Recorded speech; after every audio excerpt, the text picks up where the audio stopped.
ورحمة الله وبركاته، معاكم يوسف من قناة كورة جول. فيديو النهارده بيتكلم عن فوز نادي الزمالك على النادي المصري.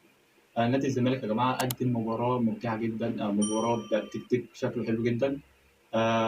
المباراة كانت يعني لحد الدقيقة 29 كانت رايحة جاية، بمعنى إيه؟ بمعنى التسديد عند النادي المصري، تسديد عند نادي الزمالك، هنا كورة هنا كورة هنا. الدنيا كانت ماشية رايحة جاية لحد الدقيقة 29. جت في الدقيقة 29 بالظبط عندك ارتكاب الهدف اللي دخل في مرمى المصري بالخطأ، وهو ده الهدف اللي خلى النادي المصري يفقد الثقة، مع إن كان لسه المباراة قدامك، لسه في وقت، لسه في شوط تاني، بس برضه هو ده اللي خلاه يفقد الثقة.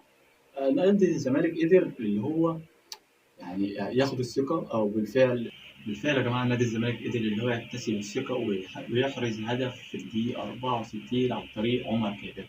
بالفعل كان هدف ولا أروع ولا أجمل في المباراة. غير كده إني حسيت إن النادي المصري فقد الثقة خالص خالص، يعني من بعد الهدف ده النادي المصري ما سددش ولا تسديدة، كان كل الاستحواذ رايح لنادي الزمالك، إذا كان تسديدات أو استحواذ عن الكورة. فكان تحس الماتش كله خلاص من بعد الهدف ده بقى بتاع الزمالك. ومش بس كده، يجي النادي المصري في الدقيقة 87 ياخد طرد بسبب محمد هاشم، والفعل يتسبب في ركلة الجزاء اللي هو أحرزها عبد الله السعيد. كان هدف برضه ولا أروع، هدف حلو جدا من لاعب حلو جدا. فأنا يا جماعة عايز أقول لكم إن الماتش خلاص بقى بتاع الزمالك. مش هنقول لك مثلا بسبب الطرد، لا لا لا، الأداء كان حلو.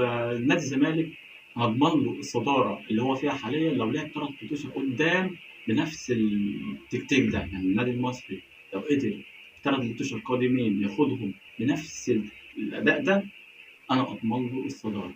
بالفعل هو النادي المصري لعب كويس، ولكن ما كانش فيه توفيق، يعني من بعد 29 دقيقة وخلاص هو ما فيش تسديدات، ما فيش أي حاجة خالص جت من النادي المصري.